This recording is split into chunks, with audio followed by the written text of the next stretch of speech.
अस्सलाम वालेकुम नाज़रीन, प्रोग्राम इनसाइट में आवां जो मेज़बान फयाज़ कुरैशी। नाज़रीन, हमेशा जेको इनसाइट जो जेको तरीक़ेकार आहे उनमें मुख़्तलिफ़ जेके करप्शन या अहिड़े क़िस्म जी जेके बदउनवानी जा जेके इशूज़ हूंदा आहिनि उन्हनि ते इहो प्रोग्राम हूंदो आहे। इन हवाले सां अॼु असां ॿ जेके अहम जेके मौज़ू जेके आहिनि उन्हनि ते इहो प्रोग्राम जेको करे रहिया आहियूं ऐं ख़ासि तौर ते पहिरियों जेको असांजो पार्ट आहे जेका सिंध सेक्रेटेरिएट सिंध हुकूमत जो उहो मर्कज़ जिते सिंध जी जेका एस्टेब्लिशमेंट अशराफिया कामूरा शाही वेह थी ऐं उनजी जेका उते जेके इमारतूं आहिनि उते आला सतही अमलदार जंहिंमें चीफ सेक्रेटरी खां वठी सेक्रेटरी DGs या मुख़्तलिफ़ जेके अमलदार डिप्टी सेक्रेटरी SOs जेके आहिनि उहे सूबे जे जेका मुख़्तलिफ़ खातनि जा जेके आहिनि उहे कमकार थियनि था ऐं माण्हू उन सेक्रेटरिएट में अचनि था ऐं पंहिंजा कम सांगे जेके सेक्रेटरिएट में उन्हनि जे लाइ जेके सहूलियतूं ऐं जेके आसानियूं पैदा करण जे हवाले सां ख़ासि तौर ते स्टाफ खे जेको आसानियूं ॾियण जे हवाले सां इहो सेक्रेटरिएट जेको उन में कमु थिए थो ऐं उन जे हवाले सां तामीराती कम थियनि था। त न्यू सिंध सेक्रेटरिएट जेको जंहिंमें चीफ सेक्रेटरी सिंध साहिब वेंदा आहिनि, इहा 7 माड़ जेका इमारत आहे उनजी मरमत जे हवाले सां सिंध हुकूमत वॾी हिकिड़ी रक़म जेका मुख़्तस कई, जेका 1 अरब रुपए खां वधीक जेका रक़म आहे। ही प्रोग्राम करण जो मक़सदु बुनियादी तरह सां इहो आहे त जेके कानून जोड़िया वञनि था उन्हनि कानून जे तहत जेको अमल करण बि लाज़िम हूंदो आहे ऐं ख़ासि तौर ते जेको सेपरा रूल जेको आहे उहो तामीराती जेके कम थियनि था उन जे हवाले सां जोड़ियो वियो आहे। इहो हिकिड़ो क़ाइदा कानून जोड़िया वेंदा आहिनि त जीअं जेके सेक्रेटरिएट हुजे या सूबे जा जेके अमलदार जिते वेहनि था, ऑफिसूं हुजनि, डिप्टी कमिश्नर हुजनि, असिस्टेंट कमिश्नर हुजनि या पुलिस जा अमलदार हुजनि, त उन्हनि जी जेका इमारतूं आहिनि उन्हनि जी तामीराती कम आहिनि या रोड रस्ता स्कूलूं या ॿिया अस्पतालूं या शोभा जेके आहिनि उन्हनि जी तामीर मरमत या नई जेका कंस्ट्रक्शन हुजे थी त उन जे हवाले सां जेके उहे मनसूबा जोड़िया वेंदा आहिनि। त सिंध हुकूमत न्यू सेक्रेटरिएट जी जेका 7 माड़ इमारत आहे, जेका एॾी पुराणी इमारत बि न आहे ऐं नंढी उमिरि में हुन इमारत जी जेका सूरताल आहे उन में थींदो ईअं आहे जो ख़ूबसूरत टाइलूं लॻल आहिनि ऐं उते अशराफिया वेह थी त उन्हनि खे साल ॿिनि खां पोइ जेके लॻल जेके टाइलूं आहिनि उहे पसंदि न ईंदियूं त उन्हनि जे हवाले सां तब्दील करण जो सिलसिलो हूअं त जारी रहंदो आहे, पर 1 अरब 19 करोड़ खां 79 लख खां वधीक जेका रक़म आहे उनजो टेंडर जारी कयो वियो ऐं टेंडर जारी करण खां पोइ जेके ठेकेदार आहे जेको ताहिर ख़ान या ख़ान ट्रेडर्स जे नाले सां कमु करे थो उनखे सेपरा रूल्स जी जेका ख़िलाफ़ वर्ज़ी कंदे बजाए कंहिं कमु करण जे अॻुवाट जेके पैसा उहे जारी कया विया। तिन हवाले सां हीअ असांजो जेको अॼु जेको ही टॉपिक आहे इन सिस्टम में आहे। हस्ब मामूल GM खोखर असांजो जेको महिमान आहे GM, पहिरीं त तव्हांखे भलीकार कयूं था। हीअ जेका सिंध सेक्रेटरिएट जेको न्यू सिंध सेक्रेटरिएट जेका बिल्डिंग आहे उन में कहिड़ी रीति जेका करप्शन कई वई इन हवाले सां जेको इहो ॿुधाइजो त इहे सेपरा रूल्स जी कहिड़ी ख़िलाफ़ वर्ज़ी कई वई आहे। महिरबानी फयाज़ साहब, बिल्कुलु तव्हां दुरुस्त ई फरमायो। इहे असां ब्रेक कई आहे इन्वेस्टिगेशन सेल में न्यूज़ ऐं हिते थोरी रोशनी विझंदो हलां त 12 जून 2025 ते जेको सेक्रेटरिएट जी मरमत ऐं रंग रोगन जी जेके 12 मई 2025 ते हिकिड़ो टेंडर थियो आहे फयाज़ साहब। 1 अरब 19 करोड़ 79 लख 6,585 रुपया जो टेंडर मंज़ूर थियो आहे ऐं ही फाइनेंस डिपार्टमेंट जो नाणो खातो आहे। 2 अक्टूबर 2025 ते 56 करोड़ 60 लख 65 हज़ार रुपया उहे जारी करे थी। इहो मामिलो हीअं आहे, ही न्यू सिंध सेक्रेटरिएट बिल्डिंग जी मरमत यानी कि रंग रोगन जेके करिणो आहे, चीफ सेक्रेटरी ऑफिस जी 7 माड़ इमारत जी मरमत थियण ते एंटी करप्शन जेका आहे उन वर्क्स एंड सर्विस खाते जे चीफ इंजीनियर आहिनि उनखे ख़त लिखनि था। माना इहो ईअं चइजे त फाट तॾहिं फाटो आहे जॾहिं को दरख़्वास्त गुज़ार जेको वियो आहे एंटी करप्शन में ऐं उन ख़त लिखियो आहे चीफ सेक्रेटरी। असां बिल्कुलु इन मामले खे अॻिते खणूं था तो जेको दरख़्वास्त गुज़ार आहे उहो बि इन खां हथ खणी वियो। उहो कीअं खयो, हिन secretary and works and service जा सेक्रेटरी नवाज़ सोहू आहिनि। उनजे हुकुम ते जेको आहे MS खान कॉन्ट्रेक्टर आहे खे कम खां अॻुवाट जेको फंड जारी कयो, घटि में घटि उहो 30 करोड़ इन में ज़िक्र थियल आहे ऐं चीफ इंजीनियर समेत 5 अमलदारनि खे जेको आहे एंटी करप्शन उनखे तलब कयो आहे। एंटी करप्शन असद अली कोराई आहिनि, डिप्टी डायरेक्टर आहिनि, उन्होंने तलब किया है एडिशनल डायरेक्टर जी Faisal anti corruption director general जी ऑफिस में ही खत जो जारी थियो है। जंहिंमें आला सतह हिकिड़ी जांच हिनखे विहारी वई ऐं हीउ ऑर्डर आहे 6 अक्टूबर 2000 ते आहे। हिनखे अमलदारनि खे 9 अक्टूबर ते तलब कयो हो सुबुह जो 11 वॻे। अच्छा सरकारी इन में रिकॉर्ड जेको आहे इन जे मुताबिक़ वर्क्स एंड सर्विस खाते जी ही स्कीम आहे 1041। अच्छा इन जो मरमत जेको ठीको हुयो उहो MS ट्रेडर्स कंपनी खे ॾिनो वियो ऐं इन्हनि जे शिकायतुनि में उहे जेके इल्ज़ाम लॻल आहिनि उहे ही ठीको जेको गैर कानूनी हुयो, माली ज़ाब्तनि जी भॼकड़ी थी आहे, बग़ैर टेंडरनि जी सही तरीक़ेकार ते अलाट कयो वियो। जीअं असां टेंडर में कयो थी मनसूबो मुकम थियण खां अॻु ई लॻभॻि 50 करोड़ रुपयनि खां मथे जा जाली बिल ठाहे सरकारी फंडनि मां अदायगियूं कयूं वियूं। यानी कम न आहे थियो, एडवांस पैसा ॾेई जी उन में करप्शन भी थी हुई आहे, जाली बिल भी ठाहिया विया आहिनि ऐं उहे बिल भी मौजूदु आहिनि हिन में दरख़्वास्तनि में। अहिड़े तरीक़े सां 2 अक्टूबर 2025 ते नाणे खाते वर्क सर्विस खाते खे जी ज़िक्र करे वियासीं त 56 करोड़ रुपया जेका है रक़म जारी की। ही रक़म मौजूदा माली साल जेका आहे 2025-2026 जी बजट मां मुख़तस कई वई हुई, जेका मनसूबे ते मजमूई लाॻत जो 50 सैकड़ो आहे। इन ख़त जेको शिकायती ख़त हुयो एंटी करप्शन जो तलबी उन मूजिबि त बिल में 11 करोड़ 97 लख रुपया जेको आहे पहिरें मरहले में ऐं ॿिए मरहले में 9 करोड़ 75 लख 55 हज़ार रुपया ऐं टें बिल में 30 करोड़ रुपया पेशगी तौर ते जारी किया विया। एंटी करप्शन जी रिपोर्ट मुताबिक़ मुबीना करप्शन में engineer Adil Mangi, assistant engineer Tahir Khan Pathan, Altaf Khawaja, tender clerk Tanzeem Raza, junior clerk Shayan Ahmed इन में शामिल आहिनि ऐं वर्क्स एंड सर्विस जा इन में ॿिया ऑफिसर भी शामिल आहिनि जिन खे तलब कयो वियो आहे। जांच रिपोर्ट मूजिबि मुलविस अमलदारनि ठेकेदार सां मिली करे जाली बिल ठाहे सरकारी खज़ाने खे वॾो नुक़सानु पहुचायो। Anti corruption additional director Asad Ali Korai जी दस्तखत सां ही जेको आहे इनखे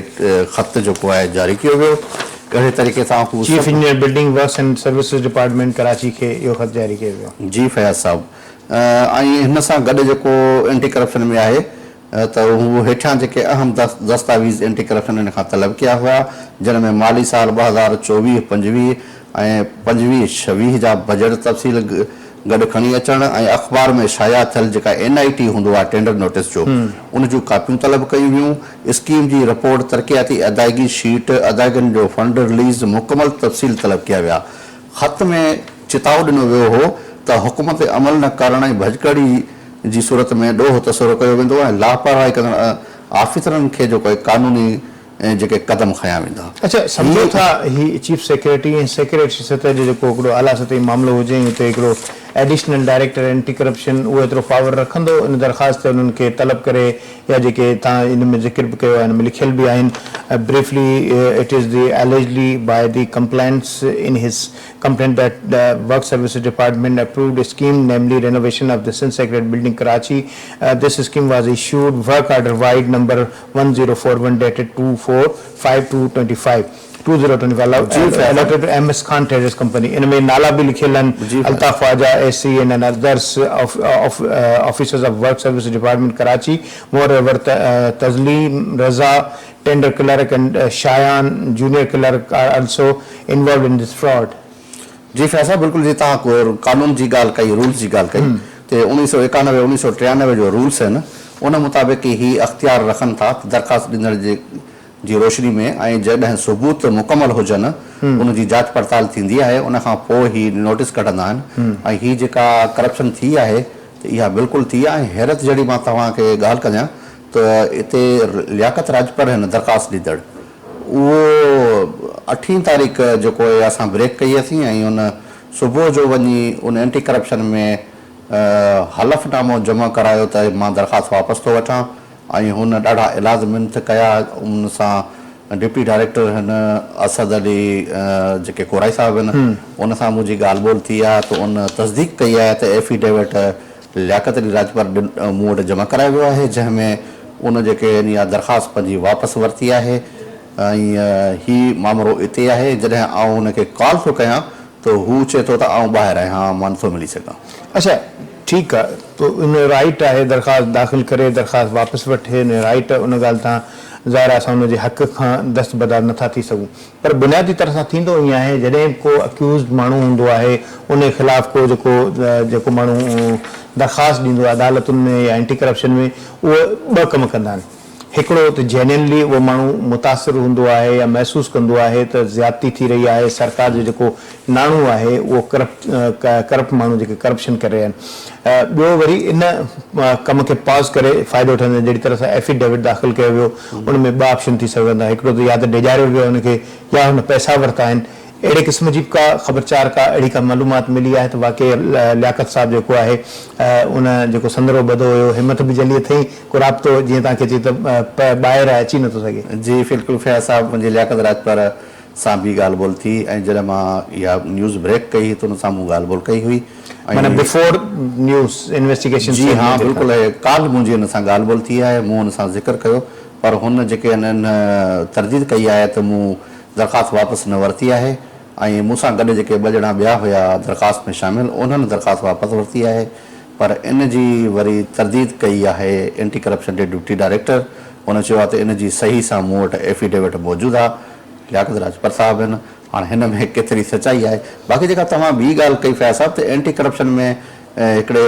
ज़ोर ज़बरदस्ती सां हिकिड़े वापसि वरितियूं वेंदियूं आहिनि, ईअं न आहे। ऐं असीं हिते रहिया आहियूं ऐं वेंदा आहियूं एंटी करप्शन में, असांजे काफ़ी दोस्त आहिनि चेयरमैन खां वठी हेठि ताईं। उते तमामु वॾो हिकिड़ो जेके सिस्टम न चइजे, हिकिड़ो धंधो आहे सिंधी में चइजे त उन्हनि में ॾाढा गोरख धंधो। जी जी गोरख धंधो आहे हिकिड़ो। ऐं इन में असांजा दोस्त जेके आहिनि सहाफ़ी हज़रात बि हिन में शामिलु आहिनि, मां माज़रत सां चवंदुसि ऐं असां नाला कोन था खणूं पंहिंजा, पर इन में इहा नाला खणंदासीं त मुंहिंजे ख़्याल में किताब छपिजी वेंदो, ॻाल्हि वॾी चढ़ी वेंदी। बिल्कुलु, माना इहो हिकिड़ो कारोबार बि चई सघिजे थो न। असां बि हिकिड़ो वॾो कारोबार आहे, तव्हां ख़बर लॻायो वरी, छाकाणि त पाण खे बि इन क़िस्म जी ऑफरूं थी चुकियूं आहिनि, तव्हां बि अचो लाइन में हिसो पती वेठो, ईअं बि आहे। जी बिल्कुलु ईअं आहे। ऐं अहिड़े तरीक़े सां इन में ॿिया माण्हू बि हिन शामिलु, कंहिंजा नाला कोन था वठूं। ऐं तमामु घणो जेको आहे चालाक माण्हू आहे, जंहिंमें तव्हां NGOs चओ, वकील साहिबान आहिनि, उहे चओ इन धंधे में आहिनि काफ़ी वॾी तइदाद में। ऐं असांखे ख़बर न, पर सभिनीनि खे आहे, असांजे ऑफिसरनि खे आहे, असांजे सिक्योरिटी इदारनि खे आहे, एहतसाब कंदड़ इदारनि खे बि आहे त उहो कहिड़ो धंधो किथे थो करे। उन्हनि जी बि त चइनि ग़ैर ख़ाली सहाफ़ी वकील या समाज सुधारक जेके आहिनि उहे ख़राबु कोन, उन्हनि सां गॾु जॾहिं अमलदार बि हूंदा मुलवस तॾहिं मुमकिन आहे। जी फैज़ साहब, इहो सिस्टम इहो रुकण वारो मुंहिंजे ख़्याल में न आहे। इन में तमामु वॾा वॾा माण्हू उन में मुलवस आहिनि ऐं हीअ बाक़ाइदे सां प्लान सां थिए थो त तव्हां हिकिड़ी जी ख़बर हलायो या वरी तव्हां उनजी दरख़्वास्त ॾियो। दरख़्वास्त ॾियण खां पोइ एंटी करप्शन अमलदार जेके करप्ट आहिनि उहे उनजो नोटिस कढनि था, पोइ उन्हनि सां लह विचड़ में अचनि था, पोइ उन्हनि खां पैसनि वैसनि जी या का बि को कमकार जी उहा घुर थिए थी। उन खां पोइ इहो मामिलो उते रुकिजी वञे थो। पाण खे जेकॾहिं एंटी करप्शन जी जेकॾहिं हिस्ट्री कढंदासीं, उन्हनि जे जेके उन्हनि वटि जेके दाख़िल दरख़्वास्त हूंदियूं उन्हनि जो डिटेल कढंदासीं त केतिरियूं जेके उन्हनि ते फैक्ट फाइंडिंग जेको उन्हनि पंहिंजो जेको कमु कयो, फैक्ट फाइंड कयो, उन्हनि खे जेको अंजाम ताईं पुॼायो, जेकॾहिं जाइज़ो वठंदासीं त मुंहिंजे ख़्याल में वॾी अक्सरियत दरख़्वास्तुनि जी अहिड़ी निकिरंदी जेके दरख़्वास्त वापसि थी हूंदियूं, साज़बाज़ थी हूंदी, गोरख धंधो जेको पाण जुमिलो इस्तेमालु कयो त उन में उहे घणा नज़र ईंदा। न फैज़ साहब ॾिसो न, एंटी करप्शन जेको पंहिंजो सिंध में आहे न कमु करे थो, उहो बेअसर आहे, असर हुन में कोन्हे को। ऐं इनखे हाणे त नेब बेअसर आहे, उहा त मथी सतह ते उहा त असर रसूख़ उन में थी सघे थो, उहा अगरि कार्रवाई कंदी आहे त नज़र ईंदी आहे। पर ही एंटी करप्शन अहिड़ो इदारो आहे, नेब ॿुधाईंदी आहे त असां हेतिरा अरब रुपया रिकवर कई, पर ॿुधाईंदा कोन्हे त कंहिंखां रिकवर कया, कीअं रिकवर थिया। हाणे प्ली बार्गेनिंग हिकिड़ो माना इहो सम्झो, माना तव्हां गुनाह कयो, हिसो ॾियो, जमा करायो रक़म, पोइ तव्हां गुनाह खां आज़ादु थी वञो। जी फैज़ साहब, लेकिन ही जेको एंटी करप्शन आहे ही टोटल सिंध गवर्नमेंट जे मातहत आहे ऐं इन में सियासी मदाख़लत 100% आहे। ऐं जेके बि तव्हां अगरि वॾे वज़ीर साहब त ताक़तवर आहिनि। जी वज़ीर साहब ताक़तवर आहिनि ऐं वज़ीरनि छातो ताक़त में चवंदा आहिनि त साईं तो साईं, साईं त साईं बि साईं। हेठां जेके ब्रेक जो वक़्तु थी चयो पियो थो वञे ऐं हिन पार्ट खे हिते कंक्लूड कयूं था ऐं सजेशन छॾियूं था सिंध हुकूमत ॾांहुं त हीउ जेको गोरख धंधो आहे, अगरि जेकॾहिं मिसाल जेकॾहिं 10 अरब रुपया अगरि जेकॾहिं करप्शन जा जेकॾहिं एंटी करप्शन वापसि कराए थी त उनजो रिकॉर्ड थींदो त भई 10 अरब रुपया उन खाते ते ख़र्च बि थियो ऐं उहे सजाया बि थिया, पर नतीजो इहो आहे जे जेके एंटी करप्शन जो जेको खातो आहे मुलाज़िमनि मिली करे सभु जेकॾहिं जाइज़ो वठे उन्हनि जी पघारूं ऐं मुदाख़लत कंदुसि फैज़ साहब, मां हिते थोरी तव्हांखे यादि हूंदो त 85 अरब रुपया हिकु साल में मरमत इन ते वर्क्स एंड सर्विस ते ख़र्च थिया। मां सीएम साहब खां सवाल कयो हो त उहो हैरानगी जो इज़हार ॾाढो कयो। हुननि नाणे खाते जे सेक्रेटरी खां मालूम कयो त हीअ शायदि उन्हनि तस्दीक कई त साईं हा वाक़ई थी आहे। माना इहा हालत लॻी पई अगरि जेकॾहिं करप्शन थिए थी ऐं सिंध सेक्रेटरी जिते चीफ सेक्रेटरी साहब वेहनि था ऐं उनजी इमारत जी जेका मरमत जे लाइ टाइलूं असां ॾिठोसीं त फ्लोर ॾाढा ज़बरदस्त ख़ूबसूरत हुया ऐं ओचितो जेके ख़ूबसूरत हुया उन्हनि खे उखेड़े उते नवां था लॻनि ऐं जेके टुटल फुटल हुया उते उहा साॻी सूरत हाल बरक़रार रहे। हुकूमत वटि इहो सवाल आहे त अवाम जी टैक्स जेका आहे जंहिंखे असां ठीकु आहे करप्शन थिए थी पर उनजो रेशो अगरि जेकॾहिं उन अंदाज़ सां हुजे, इहे ई पैसा अगरि जेकॾहिं ॿी जाइ ते बि इस्तेमालु थियनि, जहिड़ी तरह सां हिकिड़ो रोड ठाहे वरी हुनखे 3 दफ़ा ठाहे पैसा कढनि, उन जाइ ते अगरि जेकॾहिं उहे 3 दफ़ा रोड जेकॾहिं ॿिया ठही वञनि हा त उन में बि जेकॾहिं उहे पैसा खाइनि हा ऐं अगरि जेकॾहिं कम बि थिया हा त कुझु नज़र बि अचे हा, पर टोड़े फोड़े ॿीहर उन ते ख़र्च कजे। सो इहो वॾो हिकिड़ो सुवालु आहे, हुकूमत खे नोटिस वठणु घुरिजे। प्रोग्राम में वक़्तु ब्रेक थियो, ब्रेक खां पोइ मोटी अचूं था। फिशरमैन कोऑपरेटिव सोसाइटी में मुलाज़िमनि जी जेका निकाली उन ते ॻाल्हि ॿोल कंदासीं। वठूं था शॉर्ट ब्रेक।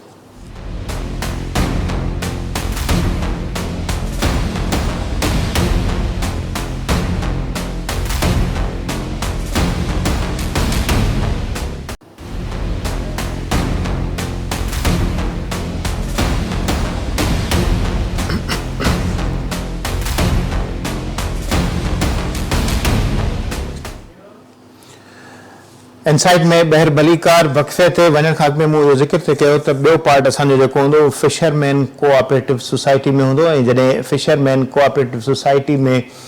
मुहाणनि जी नुमाइंदगी कंदड़ ऐं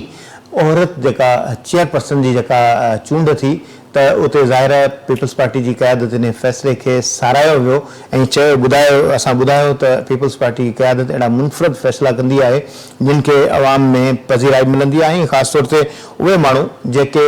पंहिंजे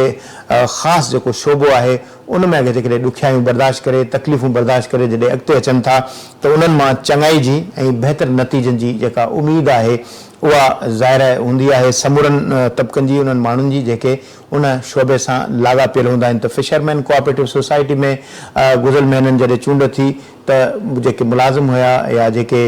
मुहाणा हुया जेके मच्छी मारींदा हुया ऐं पंहिंजी ज़िंदगी जो गुज़रान कंदा हुया उन्हनि में सराहाई हुई, ख़ुशीअ जो हिकिड़ो समा हुयो ऐं उन्हनि माण्हुनि इज़हार थिए कयो इन हवाले सां त हाणे असां बहितर जेको लाभ हासिलु कंदासीं पंहिंजे इन खाते मां। पर ताज़ो जेको 103 मुलाज़िम जेके आहिनि उन्हनि खे वादो ॼाणाए जेके कॉन्ट्रैक्ट ते कचा जेके मुलाज़िम हुया उन्हनि जो फाइनल जेको नोटिफिकेशन जारी कयो वियो आहे, उन्हनि खे घर बेड़ो करण जे हवाले सां हुकुमनामो जारी थी वियो आहे। सुठी ॻाल्हि आहे, खाते खे अगरि जेकॾहिं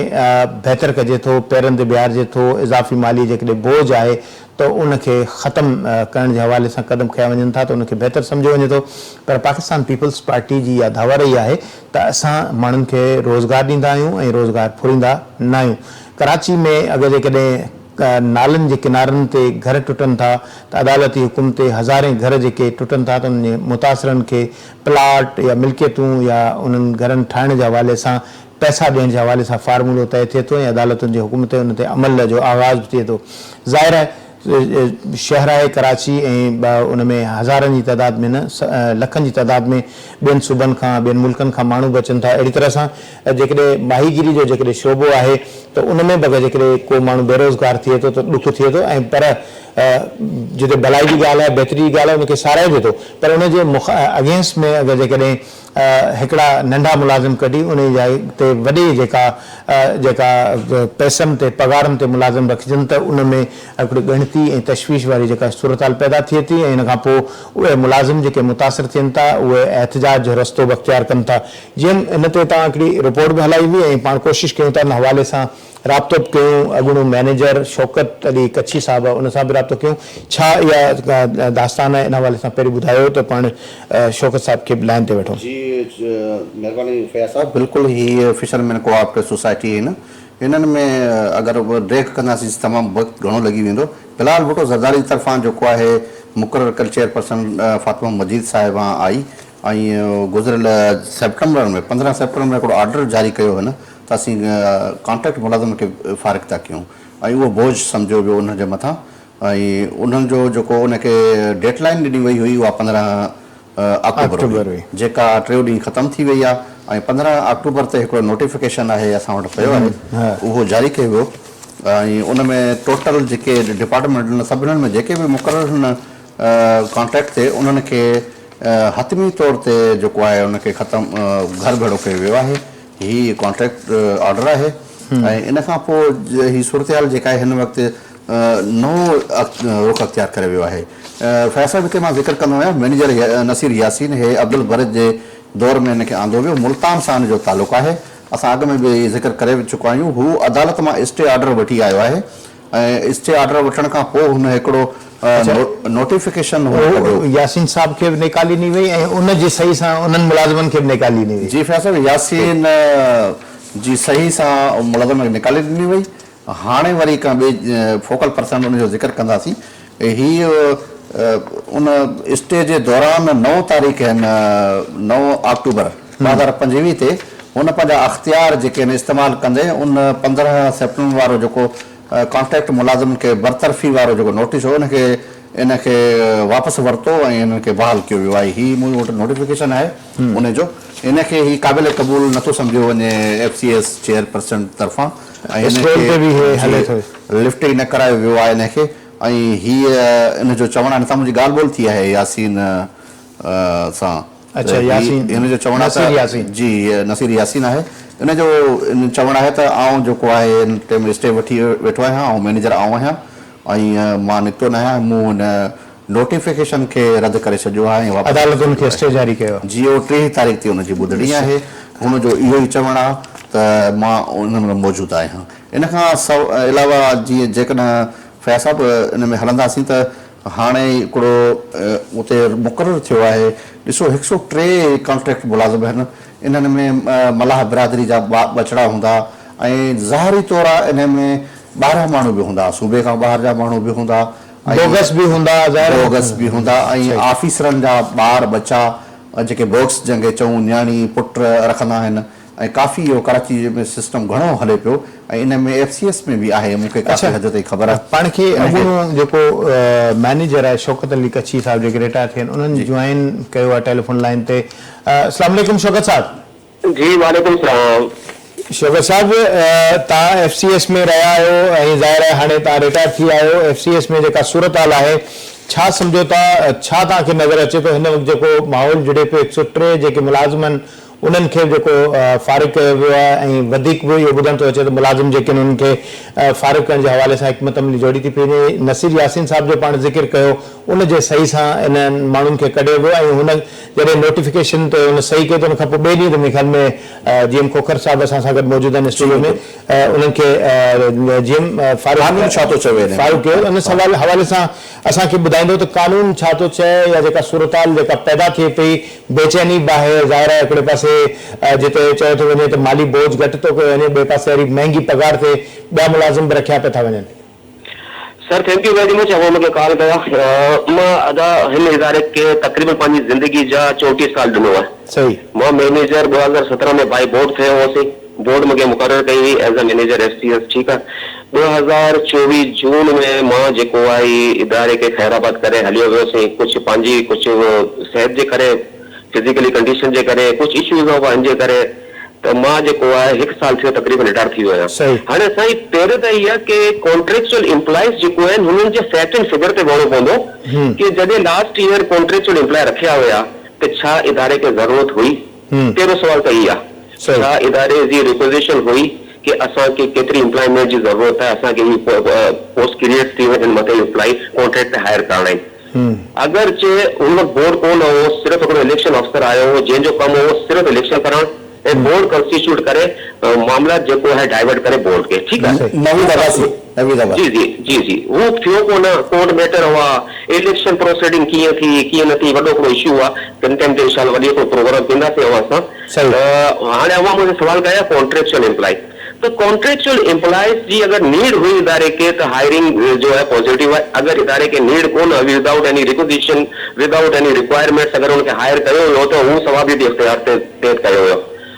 हाणे हिनमें जेको 102 माण्हू कढिया विया आहिनि हुनमें तकरीबन 37 हू बचा आहिनि जेको फिशरमैन कम्युनिटी खां बिलोंग कनि था। अच्छा ठीकु आहे। हाँ जी हाँ, हुननि जी पगारूं उनजी सैलरी मां रिकॉर्ड घुरायो डिपार्टमेंट खां तो उन्हनि जी पगारूं 30-35 हज़ार हूंदियूं, उनखां वधीक न हूंदियूं। लेकिन मां कॾहिं हुननि माण्हुनि खे फेवर न ॾिनोसीं जेको हेवी सैलरी ते अपॉइंट थिया, $1,80,000 $1,00,000 $1.5 $2 लाख ताईं विया। उहो बर्डन ऑफ द FCS हुआ, न को नीड हुई। हाणे फातिमा साहिबा जेको आहे मस्जिद साहिबा हू पाण बिलोंग करे थी फिशरमैन कम्युनिटी खां। मुंहिंजो पंहिंजो रिलेशन बि हिननि बिरादरी खां ई आहे, फिशरमैन कम्युनिटी खां ई आहे। मुंहिंजो रिलेशन बाबा बीड़ खां आहे। ठीकु आहे ता मां 92 में अपॉइंट थियो हुउसि बाबा बीड़ तरफ़ां एज़ ए क्लर्क। पोइ हलंदे हलंदे सीनियरिटी बेस ते जेको मां हिन सीट ताईं पुॼी वियुसि। बोर्ड मूंखे कंफर्म कयो। अल्हम्दुलिल्लाह 7-8 साल इदारे खे हलायासीं, माइग्रेन जी ख़िदमत भी कयासीं। बेसिकली फिशरमैन कोऑपरेटिव सोसाइटी हिकिड़ी अथॉरिटी आहे माइग्रेन जी, फिशरमैननि जी। हर बायलाज जे तहत असां पाबंद आहियूं कि 7 डायरेक्टर माइग्रेन जेका आहिनि मेंबर माइग्रेन जेको चुनाव थींदा आहिनि 3 साल लाइ करे। 8 डायरेक्टर जेको गवर्नमेंट नॉमिनेट कंदी आहे through registrar office, registrar cooperative society जेको नोटिफाइड थींदो आहे। शौकत साहब ही जेके कॉन्ट्रैक्ट मुलाज़िम रखिया विया ये बायलाज तहत हुया? अगर हुया तो ठीक आहे, न हुया तो पोइ अगर इनके फारिग कयो आहे तो छा दुरुस्त आहे इहो अमल? न बिल्कुल सही है। अगर नीड हुई मां पहिरें ॿुधायो आहे कि अगर इदारे जी रिक्वेजिशन हुई, अगर इदारो चई कि असांखे एतिरी एम्प्लॉयमेंट जी ज़रूरत आहे तो कैटेगरीज डिक्लेयर कयूं। अगर न हुई तो they are the burden of the FCS। ठीकु आहे न। लेकिन हुनमें जेका लोअर कैटेगरी जा फिशरमैन बचा आहिनि जेको पहिरें खां हलंदा पिया हुआ, ज़ाहिद भट्टी जे दौर खां हलंदा पिया हुआ, तो मां कॾहिं बि न चाहींदुसि कि हू बचा जेको बेरोज़गार थियनि, छोकी हू फिशरमैन आहिनि। हुननि जो राइट आहे, हुननि जो हक़ आहे, हुननि जे घर जो जेको कफ़ालत कंदा हुआ। अगर हुननि खे बेरोज़गार करण जो अगर अज़ाइम आहे त कोई ग़लति आहे। अच्छा 37 माण्हू तव्हां ॿुधाया त मल्लाह आहिनि, फिशरमैन हुया, ऐं बाक़ी जेके 63 माण्हू जेके बचनि था उहे छा सम्झो था त उहे 66 सॉरी उहे छा सम्झो था उहे इज़ाफ़ी ॿार हुयो या उहे कमु न कंदा हुया? सर कुझु ख़बरूं मूं वटि बि आयूं आहिनि कि कुझु सिर्फ़ु घर वेठे पगारूं वठंदा हुआ। अच्छा स्वाभाविक इख्तियारात मथे वॾनि खे ख़ुशि करण लाइ करे उन्हनि खे हायर कयो हुयो, छोकी हिकिड़ो वाहिद इदारो हिन में ईज़ी वे ते जेको आहे न जेको बि अचे थो पंहिंजा माण्हू भर्ती करे लाहे थो, जेको बि ईंदो आहे। अच्छा ॿियो को नासिर खान बुनेरी पहिरीं ज़ाहिर मैनेजर बि हुया, उनजी सयुनि सां सभु माण्हू निकिता। हिकिड़े पासे माण्हू कढिया वञनि था, ॿिए पासे अयाज़ साहब जे नाले सां जेको उहो चेयरपर्सन जो जेको शौकत साहब फोकल पर्सन अयाज़ साहब खे ऐं वरी उनखे चार्ज ॾिनी वई आहे मैनेजर FCS जी, उहो बि उन वटि आहे। त हिकिड़े पासे माण्हू कढिया था वञनि, ज़ाहिर अयाज़ साहब को 35,000 पगार में त न हूंदो। सर अयाज़ सुमरो साहब जे बारे में जहां तक मुंहिंजी नॉलेज है, मूंखे जेको इंफॉर्मेशन मिली आहे हू पाण बिलोंग करे थो फिशरफोक फोरम खां। सही। ऐं अदी जेको आहे असांजी फातिमा मस्जिद साहिबा हू बि हेतिरी फिशरफोक फोरम जी हिकिड़ी उहिदेदार आहे। त उहो पंहिंजी प्राइवेट NGO हलाईंदी हुई, सोशल टाइप लेडी आहे, असांजी भेण असांजी अदी आहे, फिशरमैन आहे, असांजी इज़त कंदासीं। लेकिन हुननि खे ॾिसो हिकिड़ो इदारो हलाइण ऐं हिकिड़ी NGO हलाइण बोथ आर डिफरेंट, उहे शयूं अलॻि आहिनि। NGO अगर मां फिशरफोक फोरम हलायो पिया, इंग्लैंड में कम कयो त अवांखे डोनर मिलनि था, एशियन एड अवांखे प्रोजेक्ट ॾिए थी, उन प्रोजेक्ट ते कम कयो था। सही। और फिशरमैन कोऑपरेटिव सोसाइटी हिकिड़ो वसी इदारो आहे जंहिंमें तमामु स्टेक होल्डर्स इन्वॉल्व आहिनि, बोर्ड ओनर आहिनि, फिशरमैन आहिनि, मोल होल्डर आहिनि, पासी आहे, स्टोफा आहे, इन तरीक़े से फैक्ट्री ओनर्स आहिनि। त हिकिड़ी लेडी लाइ करे वरी क्रिटिकल सिचुएशन आहे, चई सघिजे थो त पंहिंजा नवाज़ी बि कई वई।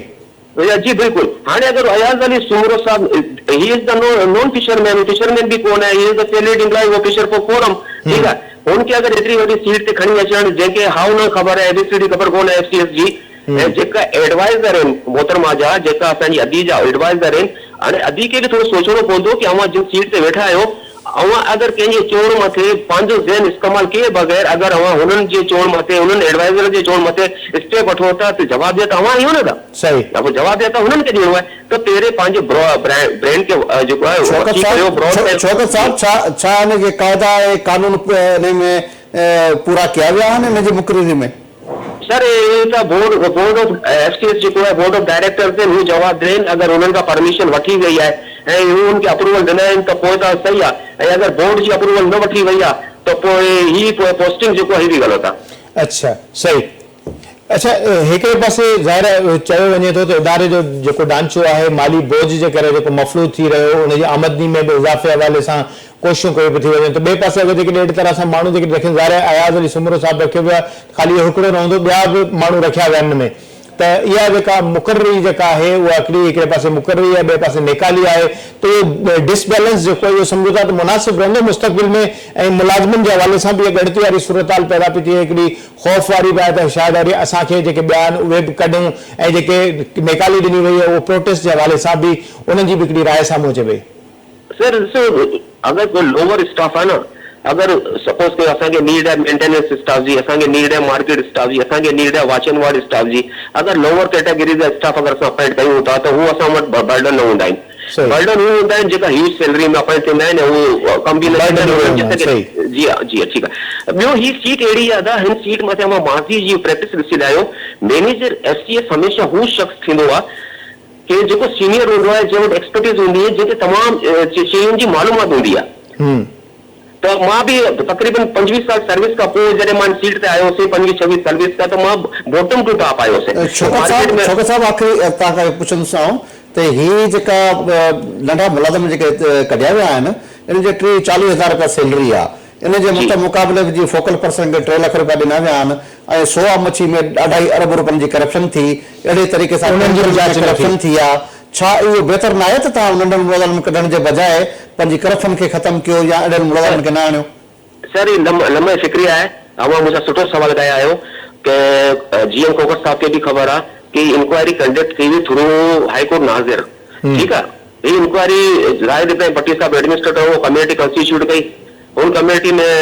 मां बि हिकु मेंबर हुउसि बीइंग अ मैनेजर एसटीएस। ॿियो असांजो साबका वाइस चेयरमैन हो अबूज़र माड़ीवाला, ॿियो हिकिड़ो असांजो इस्माइल बलोच साहब हो वॉच एंड वार्ड इंचार्ज। ठीकु आहे, 3 कमेटी मेंबर मुक़रर कया, वीडियो रिकॉर्डेड बाक़ायदा इंक्वायरी थी आहे, उनजी फाइंडिंग तयार थी आहिनि। उन फाइंडिंग जी रोशनी में जेको आहे ज़ाहिद भट्टी साहब जेको आहे, नासिर बुनेरी साहब जेको हेर बि ॿुधियो आहे कि वरी मार्केट में आयो आहे, तो इनके कंपल्सरी रिटायर कया, इनके रिटायर कया कि डायरेक्ट इनमें इन्वॉल्व न हो, वो सेक्शनल हेड डायरेक्ट इन्वॉल्व हो, वो एडमिनिस्ट्रेटर जेको भी कंप्यूटर अथॉरिटी वेठी हुई उनसां मिलियल हो। तो इनजो फेलियर इहो कि इन्फॉर्म न कई, ही कोई प्रियर यानी कि इंक्वायरी बिफोर इंक्वायरी जेको आहे न कोई बि पंहिंजी कंप्लेंट सबमिट न कई, ही पाण जेको आहे हुन स्टेटमेंट मथे साइन कई जेको इनखे न करणु घुरिजे कि भई इशू आहे, one of the huge issue आहे कि इनमें जो लैप्स थी आहे, इनकम जी लैप्स थी आहे, त मां छो कयां। ठीकु आहे, लेकिन हू उनखे जेको आहे साइन कई, डेली बेस ते जेको रिपोर्ट ठहींदी आहे, त मार्केट मैनेजर जॾहिं साइन करे थो त पोइ हुनजी बिहाफ मथे जेको आहे मैनेजर जी बिल्कुल ये रिस्पॉन्सिबिलिटी है कि वो पंहिंजी रिस्पॉन्सिबिलिटी पूरी करे। मैनेजर इन करे रखियो वेंदा आहिनि न कि जनरल मैनेजर त सभु शयूं मेंटेन न कंदो।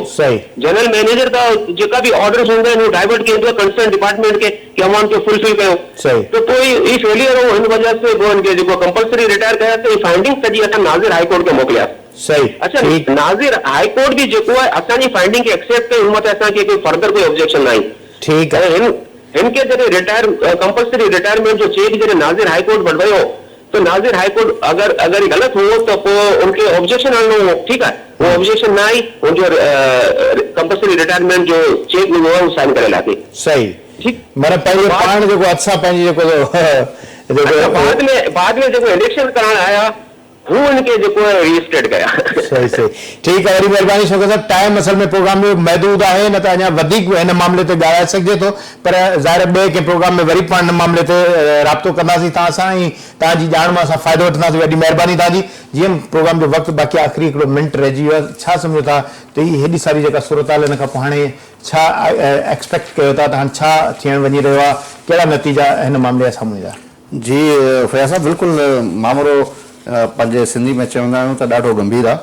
ऐं हीअ जेके फ़ैसिला थी रहिया आहिनि मूंखे सम्झ में कोन था अचनि। ॾिसो त हीअ जेको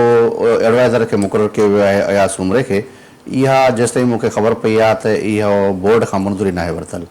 जेकॾहिं चेयरपर्सन साहब जी अख़्तियार आहिनि त त उनखे बि पंहिंजा अख़्तियार पाण ॾे मुंतक़िल करण लाइ बोर्ड खां मंज़ूरी वठणु लाज़मी आहे। सही, इहा ज़ाहिर फिशरमैन कोऑपरेटिव सोसाइटी में कानून खां मथे अगरि जेकॾहिं पंहिंजी तंज़ीम पाकिस्तान फिशर फोरम जा जेके साथी पुराणा उन्हनि खे अकोमोडेट करिणो आहे त उन्हनि जी जॻह ते 103 माण्हुनि जी कुर्बानी ॾियणु इहा ग़ैर मुनासिब अमल आहे। रोटी कपिड़ा मकान जो नारो उन पार्टी जो आहे जेकॾहिं माण्हुनि खे बेरोज़गार नाहे कयो, पर बदकिस्मती सां उन्हनि पार्टी जी जेका उहे माण्हू जिन तकलीफ़ूं भोगियूं मुश्किलातूं ॾिठियूं ऐं उहे जेकॾहिं माण्हुनि खे बेरोज़गार कनि था त ज़ाहिर इहो मामिलो अचे थो। ऐं असां ज़ाहिर इन ॻाल्हि ते इन बुनियाद ते इंसानी बुनियादनि ते